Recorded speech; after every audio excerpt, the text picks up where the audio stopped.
जय जगन्नाथ। आज क्लास को समस्त को स्वागत। आज क्लास टी रहिबो SSB PGT Odia subject paper 1 रे हमर जाउची ओडिया भाषार इतिहास आउ ओडिया साहित्यर इतिहास। तो यूनिट 1 रे हमें ओडिया भाषार उत्पत्ति और क्रम विकास आदि कालरू 16 शताब्दी पर्यंत पढ़िबा। तो आज क्लास रे हमें पढ़िबा जो ओडिया भाषार जो उत्पत्ति रही आज क्लास टी आलोचना करिबा। तार उत्पत्ति गुड़िक केमती हेकि आसीची उत्पत्ति होईची ओडिया भाषा ता ऊपर आज आलोचना करिबा। आपण माने वीडियो टी को फास्ट टू लास्ट जाके देखंतु। आरि भितरु ही क्वेश्चन आसीबा। आपण माने जतेबेले एग्जाम रो आसीबे आ ए वीडियो टी को देखिबे आपण माने जानि परिबे आ भितरु केतेटा क्वेश्चन आसीची। तो वीडियो टी को आपण फास्ट रो लास्ट जाके पूरा धैर्यर सहित देखंतु आ नोट करके रखंतु। नोट भी आपण माने जो चार्ट टी देखुचंती सेटा भी बनांतु। जदि क्लास रे आपण माने नुआ आछंती तेबे चैनल को सब्सक्राइब करंतु आ गोटे गोटे लाइक कर दियंतु जदि वीडियो टी भलो लागुची आ कमेंट रे नियाती जणांतु। आपण माने जदि हमर टेलीग्राम चैनल रे जॉइन हिनाती ताले वीडियो रो डिस्क्रिप्शन रे टेलीग्राम चैनल रो लिंक अछि। आपण माने टेलीग्राम चैनल रे जॉइन हि जांतु जा फल कि जदि आपण माने एसएसबी पीजीटी कि ओपीएससी पीजीटी एसएसपी लेक्चरर रो पीजी एंट्रेंस जा भी प्रिपेयर होचंती सबरो क्लास आपण माने टेलीग्राम चैनल रे पाई परिबे। हमर टेलीग्राम चैनल फ्री रे ही क्लास होची। तो चलंतु क्लास टी स्टार्ट करिबा डेरी न करी। तो यहाँ आमर फास्ट गोटे चार्ट रे मु आपण मानकु टिके बुझेई देबी। एटा जेतिकी दरकार नुहे किंतु आपण मानकर जानिबा होची मोस्ट इम्पोर्टेंट। सबुर नॉलेज आपण मानकर रहिबा निहाती आवश्यक। तब जेहेतु एटा भाषा उपरे आमर बहुत गुडे नॉलेज होबा दरकार है। जेतिकी आमर सिलेबस अच्छी आम केवल सेतिकी पढ़ी देकी पढ़ेले हेबनी किंतु एक्स्ट्रा जहाँ भी हेले आमको बहुत गुडे नॉलेज करने को पड़ो। जेहेतु आम गोटे आगु को टीचर हो कि लेक्चर हवा तो सबू किसी नॉलेज आम भितर रहिबा निहाती आवश्यक। केवल एग्जाम आसूची बोलिकी आम 2 मास कि मासे प्रिपेयर हो जावा तापर एग्जाम देदेबा हेले हम नल ना तापर सैला फेर जेबे आमर एग्जाम डेट आसीबो कि एग्जाम पई वैकेंसी बाहरिबो आम से पढ़ा सेटा भाविबा माइंड रे रखिबा एटा होची भूल।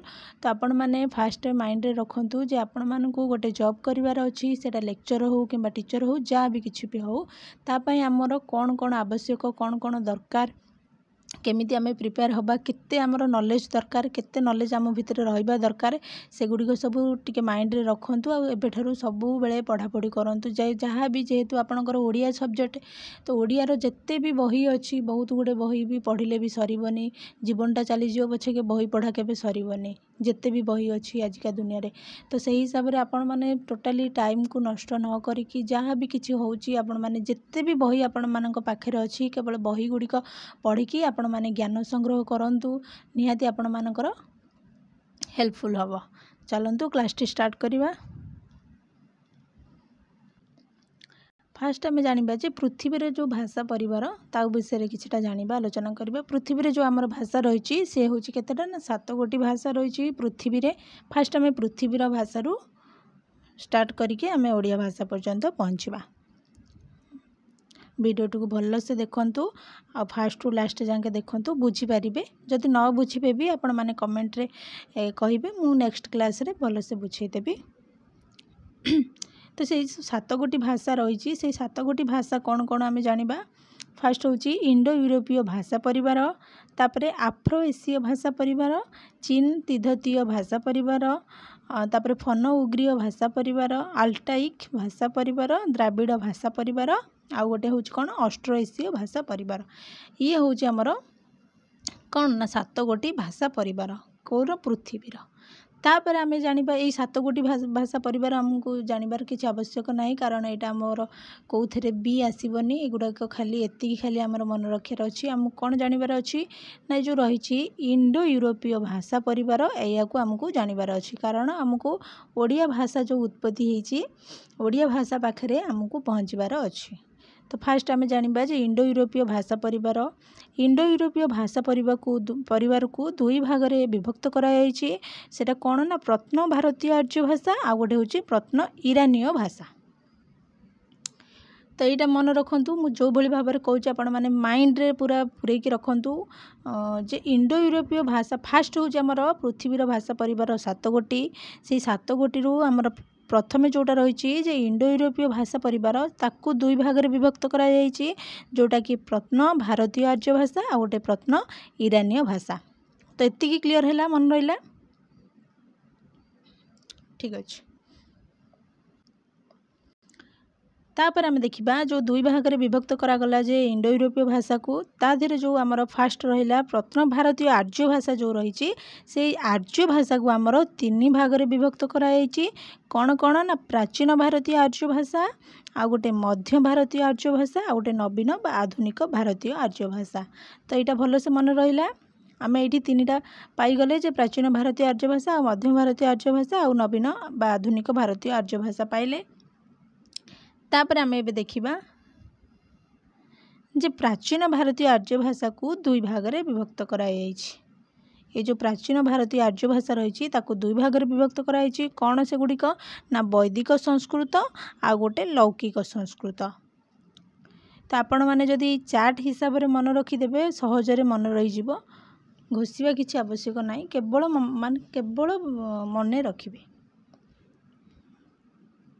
घोषिले आज घोषि थे दी चार दिन पर भी भूली जाई पारंती घोषा पाठ केबे कार मन रहीनी कि रहिबो नाही भी बस आपणकर खाली बुझीबार अच्छी पाठटा को माने भल से बुझीबार अच्छी दुई तीन थर थरे न बुझी पाइले दी थर देखिए दी थर न बुझी पाइले तीन थर बारंबार ताको देखिले आपण माने भल से बुझीपारे। तो ये आम जानिले जे प्राचीन भारतीय आर्य भाषा को दुई भाग विभक्त कराई गोटे हूँ वैदिक संस्कृत आ गोटे लौकिक संस्कृत।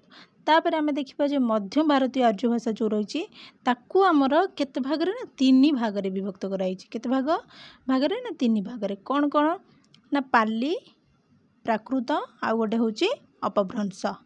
आम ये देखिले जे प्राचीन भारतीय आर्य भाषा को दुई भाग में विभक्त कराई आ गोटे हूँ मध्य भारतीय आर्य भाषा को तीन भाग में विभक्त कराई गोटे हूँ पाली प्राकृत अपभ्रंश।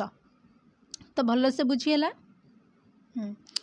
तापर आम देखा आमर जो मध्य भारतीय आर्य भाषा को जो तीन भाग में विभक्त करागला तादेहरे पाली आ प्राकृत अपभ्रंश आसला से जो प्राकृत भाषा को पांच भाग में विभक्त कराई ये जो प्राकृत भाषा को पांच भाग में विभक्त कराई कौन कौन फास्ट हूँ महाराष्ट्र प्राकृत दुई रे सौरसेनी प्राकृत तीन रे हूँ मागधी प्राकृत चार रे अर्धमागधी प्राकृत पाँच रे पैसाची प्राकृत। तो ये आम पाईगले जे प्राकृत को जो पांच भाग में विभक्त कराई कौन कौन पुणी अपभ्रंश भाषा जो रही मध्य भारतीय आर्य भाषा जो अपभ्रंश भाषा रही तार जो शाखा ताकू भी मध्य पांच भाग में विभक्त कराई कौन कौन ना महाराष्ट्रीय अपभ्रंश आ गोटे सौरसेनी अपभ्रंश मागधी अपभ्रंश आ गोटे हूँ अर्धमागधी अपभ्रंश आ गोटे पैसाची अपभ्रंश। तो एतिक जाके भल से बुझीगला क्लियर।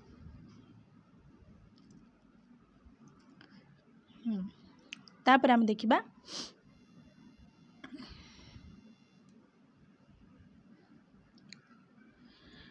ये जो आमर जो अपभ्रंश भाषा को जो पांच भाग में विभक्त कराई एबे जो कहली महाराष्ट्री सौरसेनी मागधी आउ अर्धमागधी पैसाची ता भितर जो मागधीटा रही ये जो मागधी को पुणी तार तीनोटी स्तर रही गोटे हूँ पश्चिम शाखा केंद्रीय शाखा आ गोटे हूँ पूर्वी शाखा। तो पश्चिम शाखा हूँ छोटनागपुरी केंद्रीय शाखा हूँ मैथिली आ पूर्वी शाखा हूँ ओडिया बंगला अहमिया। एतिकी जाके आपण मानकर क्लियर है आपण मैंने यहाँ को स्क्रीनशॉट नहीं जातु ना नोट करके रखी दिंतु।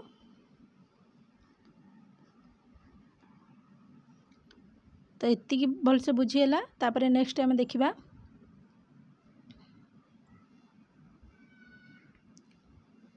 तापर एबे आम देखा जे ओडिया भाषार जो उत्पत्ति आम देखा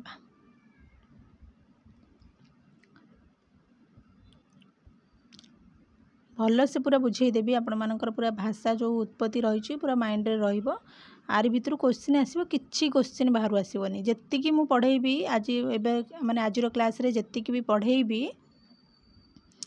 आरी भितर ही क्वेश्चन आसीबो गोटे क्लास रे तो सरीबनी निहाती दी तीन टा क्लास करबा को पड़िबो। तो आपण माने सबरो क्लास गुडी को देखंतु आ नोट करके रखंतु। तेबे आम जानिबा ओडिया भाषार उत्पत्ति देखिबा जे मु जेतेबेले कहली सेठी जे भारतीय आर्य भाषा जो कहली ताको जो तीनोटी स्तर रही जोटे प्राचीन भारतीय आर्य भाषा मध्य भारतीय आर्य भाषा आउ आधुनिक भारतीय आर्य भाषा। तो ये कार स्तर ना भारतीय आर्य भाषार तीनोटी स्तर रही।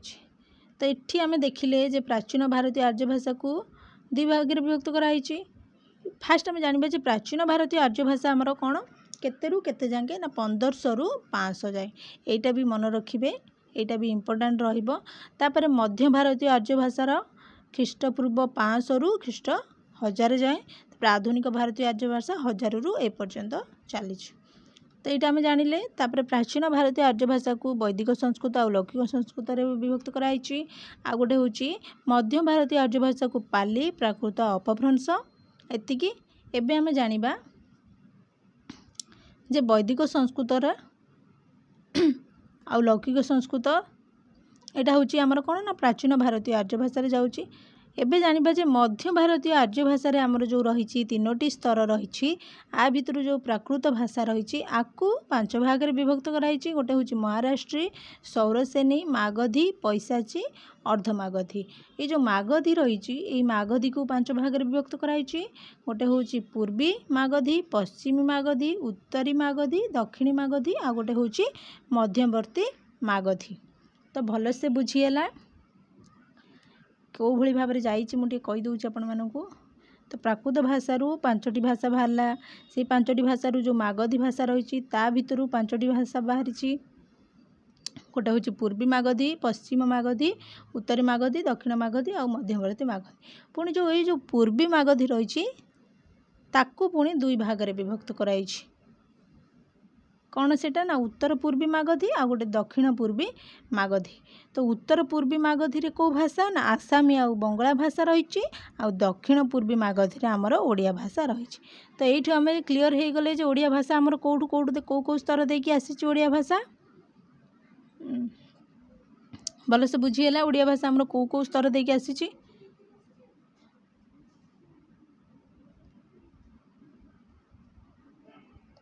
एटा थिला चार्ट द्वारा आपण मानक भलसे बुझेदेली तापर एबे आमे डिटेल्स भलसे बुझिबा तो चलंतु देखिबा हमर भारतीय आर्य भाषा 3टी भाग में विभक्त कराई कौन कौन कहली गोटे हूँ प्राचीन भारतीय आर्य भाषा मध्य भारतीय आर्य भाषा आ गोटे हूँ आधुनिक भारतीय आर्य भाषा 1500 रु 500 हूँ प्राचीन भारतीय आर्य भाषा 500 रु 1000 आमर मध्य भारतीय आर्य भाषा और 1000 रु ए पर्यंत आमर आधुनिक भारतीय आर्य भाषा एबे आमे जानिबा जे प्राचीन भारतीय आर्य भाषा आजर क्लास रे आमे जो प्राचीन भारतीय आर्य भाषा रही भलसे बुझिबा डिटेल्स बुझिबा और आलोचना करबा ताको कौन कौन क्वेश्चन कौटू कौटू आसीथिला भी मैं कहीदेवी आपण मानक से हिसाब से आपण मैंने प्रिपेयर करेंगे निजक फास्ट प्राचीन भारतीय आर्य भाषा यही भाषार विकास काल को ख्रीष्टपूर्व 1500 रु ख्रीष्टपूर्व 500 मध्य निर्णय करा जायछि प्राचीन भारतीय आर्य भाषा को 2 गोटी पर्यायर विभक्त कराई तो 2 गोटी पर्यायर विभक्त कराई गोटे हूँ वैदिक संस्कृत जे कि 1500 ख्रीष्टाब्द रु 800 पर्यंत आ गोटे हूँ लौकिक संस्कृत जे कि 800 रु 500 पर्यंत फास्ट आमे जानिबा जे वैदिक संस्कृत 1500 रु 800 कहले तो ये जानिबा यही भाषार अन्य नाम हूँ छांदस यहाँ क्वेश्चन आसीथिला ओपीएससी एग्जाम रे ओपीएससी पीजीटी एग्जाम रे यहाँ क्वेश्चन आसीथिला मे बी यहाँ एसएसबी पीजीटी रे आसीबो कारण धर 2024 रे एग्जाम हैला 2021 रो किंबा 22 रो क्वेश्चन से रिपीट करंती तो आपण माने प्रीवियस ईयर क्वेश्चन देखिबा मोस्ट इंपोर्टेंट रहउछ आपण मानक पई तो क्वेश्चन केते कुआडू आनिबे से याकू सेमती रिपीट करी करी क्वेश्चन हम आंसर हम क्वेश्चन यहीपरि भाव में से बुले बालेकी पकई था तो यहाँ आपण मन मन रखिए तापरे ऋक् साम यजुर्वेद ब्राह्मण एवं प्राचीन उपनिषद गुड़िकर यही भाषार संधान मिलता है ये जो वैदिक संस्कृत यहाँ कौटू ये जो भाषाटी कौटू मिलता है ना ऋक् साम यजुर्वेद ब्राह्मण एवं प्राचीन उपनिषद गुड़िकर मिलता है एगुड़ सब आम जो वेद रही 4 वेद तारि भितर आमको मिलता है यही भाषा धातु प्रधान यह संगीत धर्मी यह अपेक्षाकृत क्लिष्ट तो ये जो 4टा वेद जो कहली तारि ऊपर आमे जानिबा कारण वेदरू भी क्वेश्चन आसूची एसएसबी एग्जाम रे क्वेश्चन आसीथिला एसएसबी पीजीटी एग्जाम रे क्वेश्चन आसीथिला ये जो वेदरू तो 4टी वेद विषय आमे टिके आलोचना करदेबा संक्षेप रे आपण माने नोट करिक रखि दियंतु टिके जदि भी किछिटा डाउट रहूची आपण माने कमेंट रे जणाइबे नेक्स्ट क्लास रे मु तार डाउट टा क्लियर करबी वेद आमर जो 4 प्रकार रही कौन कौन से गुड़िक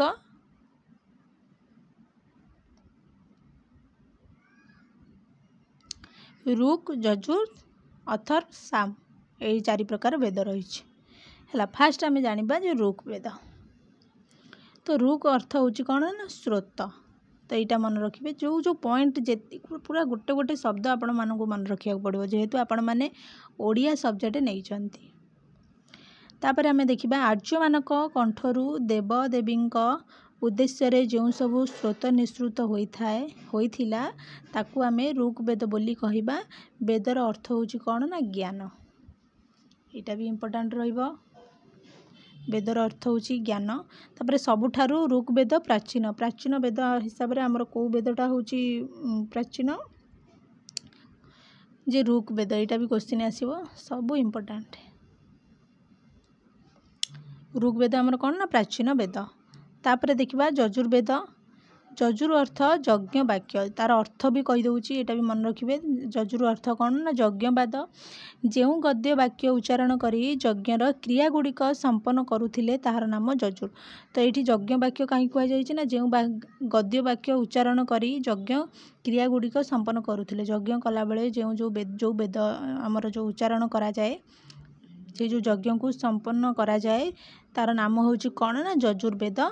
यजुर्वेदर गोटे संहिता पद्यर अच्छी तार नाम हूँ शुक्ल यजुर्वेद। तो यहाँ क्वेश्चन आसीथिला 2023 एसएसबी पीजीटी रे क्वेश्चन आसीथिला शुक्ल आउ कृष्ण यजुर्वेद सॉरी शुक्ल आउ कृष्ण यहाँ कौ वेदरू आसी जो दुईटी वेद रही यजुर्वेदरू आसी 4टा वेदर ऑप्शन देथिला।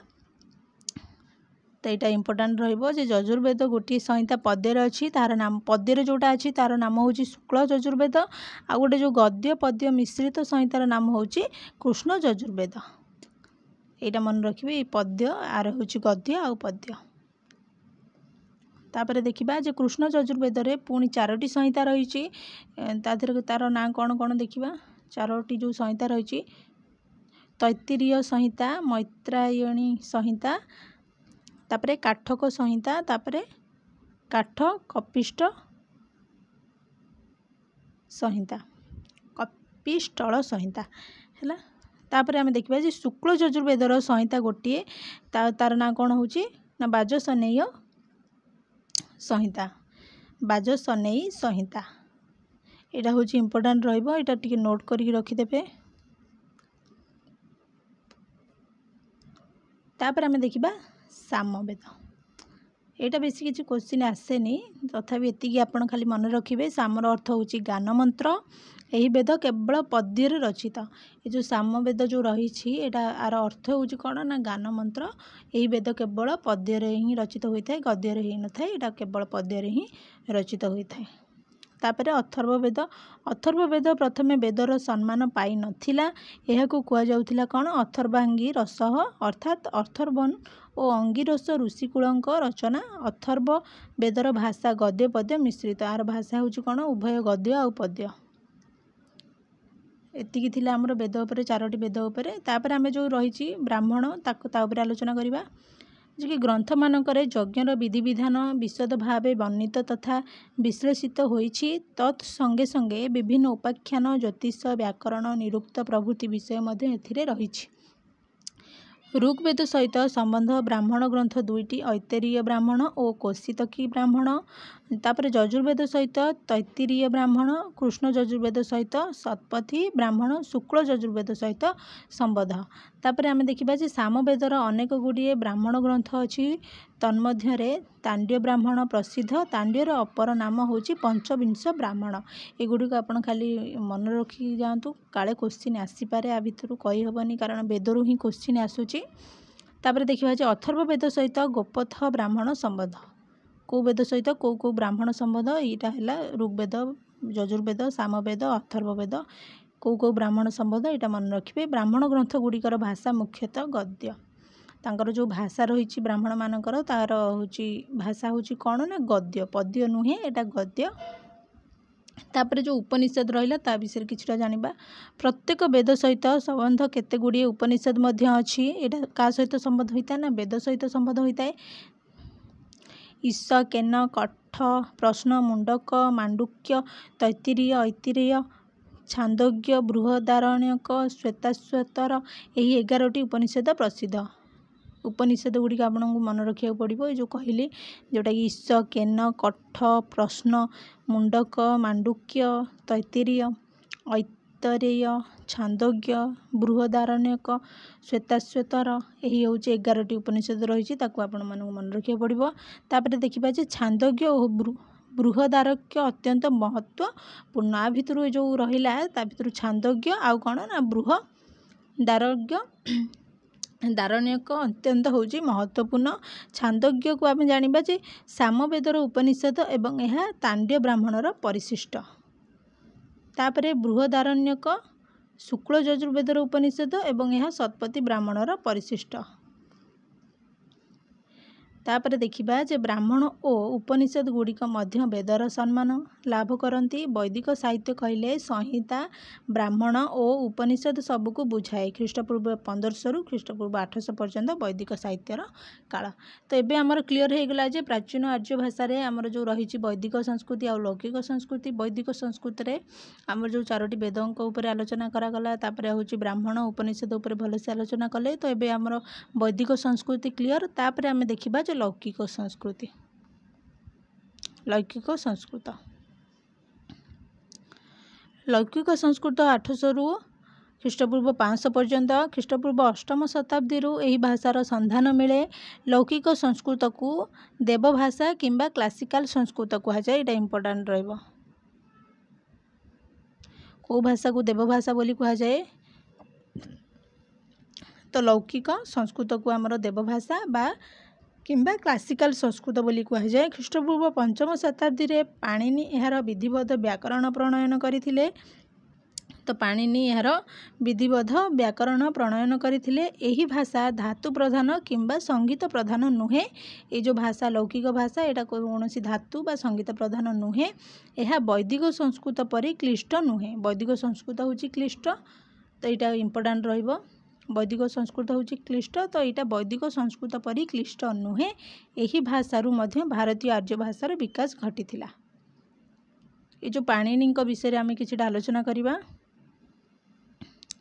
पाणिनि समय ख्रीष्टपूर्व 500 शताब्दी बा ताहार किछि पूर्ववर्ती। से तक्षशिला निकटवर्ती शालातुर नामक ग्राम जन्मग्रहण करथिले। तांको मातांग नाम थिला दासी। पाणिनि अष्टाध्यायी बा से जो अष्टाध्यायी रही 8 अध्यायर समाहार रे निर्मित नामक जो व्याकरण लिखि जाइछंती। तो पाणिनि को व्याकरण लिखि अष्टाध्यायी व्याकरण यहाँ क्वेश्चन आसो आपण मैंने मन रखु। ताहार प्रभाव और प्रामाणिकता आज पर्यंत अतुट रही। सी जो पाणिनि जो अष्टाध्यायी व्याकरण लिखिथिले तार जो प्रभाव और प्रामाणिकता आज पर्यंत मिली नाही। एही दीर्घ काल मध्य संस्कृत बहु साम्राज्यर शासन भाषा होइछि। संस्कृत कौन करिछि बहुत साम्राज्यर शासनर भाषा होइछि शासन भाषा होइछि। अगणित ग्रंथ एथिरे रचित होइछि एवं यह बहु राजा कवि पंडित तथा शिक्षित समाजर आदर और सम्मान लाभ करि आसिछि। ख्रीष्टपूर्व 1500 रु ख्रीष्टपूर्व 500 पर्यंत प्रवाहित आर्य भाषार धारा को प्राचीन भारतीय आर्य भाषा बोली कह जाए। एथिरे वैदिक और संस्कृत उभय अंतर्गत। वैदिक और संस्कृत उभय अंतर्गत। वैदिक भाषा को वैदिक संस्कृत और संस्कृत को लौकिक संस्कृत मध्य कह जाए। वैदिक संस्कृत कहले संहिता ब्राह्मण उपनिषद को बुझाए एवं लौकिक संस्कृत कहले काव्य कविता नाटक पुराण और प्रभृति संस्कृत भाषा को बुझाए। एबे आमे प्राचीन भारतीय आर्य भाषा ता देहरे जो 2टी स्तर रही वैदिक संस्कृत और लौकिक संस्कृत भलसे पूरा भलसे आलोचना कले। आशा करुच्ची आपण माने भलसे क्लीयर हो जाइथिबे। जो गुड़िक मुझे आनी नोट करी आपण माने सेटा नोट करके रखु। सबुदिन आपण मानकर एटा मन रही। नोट्रे जदि रखिबे बारंबार ताको पढ़िले आपण मानकर मन रहिबो।